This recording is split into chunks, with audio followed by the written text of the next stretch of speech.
오늘부터는 주제를 바꿔보겠습니다. 슬픔에 대한 이야기입니다. 오늘 이야기는 좀 끔찍한 이야기입니다. 2001년 9월 11일 미국에서 발생한 동시다발적 테러 사건으로 이슬람 극단주의 조직인 알타에다 소속 테러범들이 민간 여객기 4대를 납치해 자살 공격을 감행했던 끔찍한 이야기를 기억할 것입니다. 뉴욕과 워싱턴 DC를 비롯한 주요 도시가 공격을 받아 약 3,000명이 사망하며 미국 역사상 최악의 테러로 기억되는데요. 오늘 이야기는 이 참사로 약혼자를 잃은 타냐 비아구에바 테퍼의 슬픔에 관한 이야기입니다. 테퍼는 미국의 변호사이자 작가 그리고 슬픔과 회복에 관한 강연자로 알려진 인물입니다. 그녀는 약혼자를 잃은 개인적 경험을 계기로 상실과 애도의 과정을 깊이 탐구하게 되었고, 이를 바탕으로 강연과 글을 통해 많은 사람들에게 메시지를 전달해 왔지요. 그녀의 활동은 슬픔을 단순히 극복의 대상이 아니라 인간적인 경험으로 이해하도록 돕는 데 초점을 맞추고 있으며, 특히 공감과 감정의 수용을 강조하는 접근으로 주목받고 있습니다. 강연은 그녀가 사랑하는 사람을 갑작스럽게 잃었던 경험으로 시작됩니다. 그 사건 이후 주변 사람들은 위로의 말을 건넸지만 그 말들은 기대와 달리 위안이 되지 못했습니다. 시간이 가면 괜찮아질 거야. 이제는 도와줘야지. 이와 같은 말들은 오히려 그녀에게 또 다른 부담이 되었고, 자신의 감정을 제대로 표현하지 못하게 만드는 요인이 되었습니다.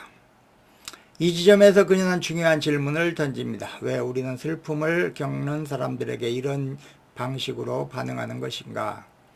그녀는 우리가 슬픔을 하나의 문제처럼 다루고 있다고 지적합니다. 마치 해결해야 될 과제처럼 여기고 가능한 한 정상 상태로 돌아와야 한다고 믿습니다.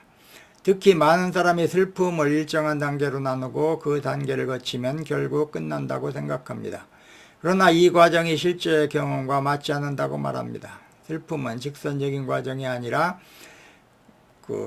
누구에게나 동일하게 적용되는 시간표로도 존재하지 않는다는 것입니다. 어떤 날은 괜찮다가도 또 어떤 순간에는 다시 슬픔에 빠질 수도 있습니다.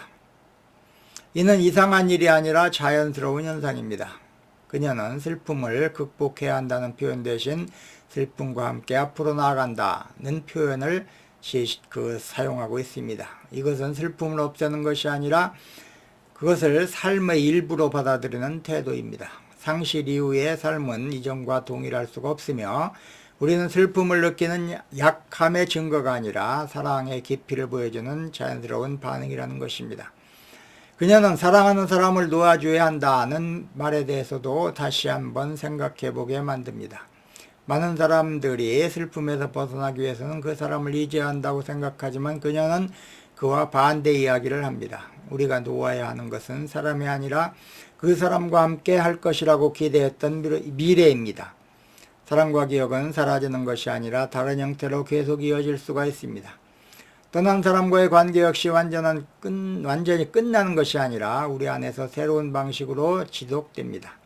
그녀는 강연에서 인상적으로 사용되는 비유는 슬픔을 바다에 비유한 부분입니다.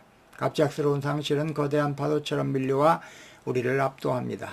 숨을 쉴 수 없을 정도로 힘든 순간이 반복되지만 시간이 지나면 그 파도는 조금씩 간격이 길어지고 강도도 약해집니다. 그렇다고 해서 완전히 사라지는 것은 아닙니다.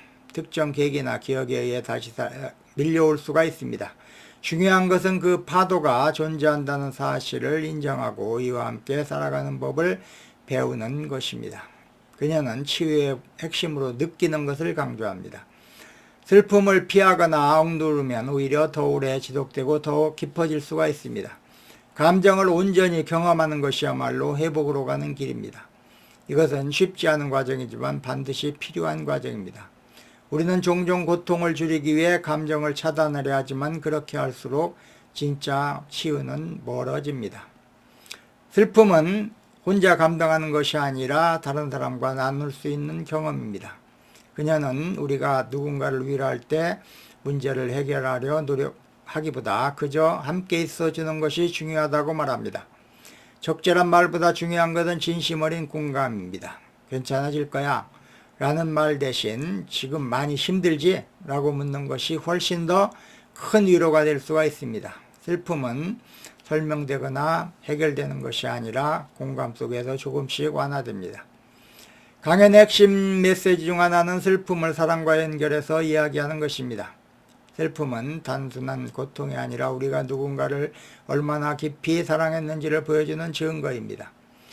그렇기 때문에 슬픔을 없애야 할 감정으로 보는 대신 그것이 지닌 의미를 이해하려는 태도가 필요합니다. 슬픔은 우리가 맺었던 관계의 연장선상이며 일종의 마지막 사랑의 표현이기도 합니다. 이러한 관점은 슬픔을 완전히 부정하는 것으로만 보지 않습니다. 물론 슬픔은 고통스럽지만 동시에 우리를 변화시킬 수 있는 힘을 가지고 있습니다. 상실을 경험한 사람은 타인의 아픔에 더 민감해지고 삶의 의미를 더 깊이 고민하게 됩니다. 이전에는 당연하게 여겼던 것들이 더 소중하게 느껴지기도 합니다. 이처럼 슬픔은 인간을 더 성숙하게 만드는 계기가 될 수가 있습니다. 그녀는 마지막으로 우리에게 중요한 질문을 던집니다. 우리는 어떻게 살아가고 있으며 사랑하는 사람들에게 어떤 의미를 남기고 있는가?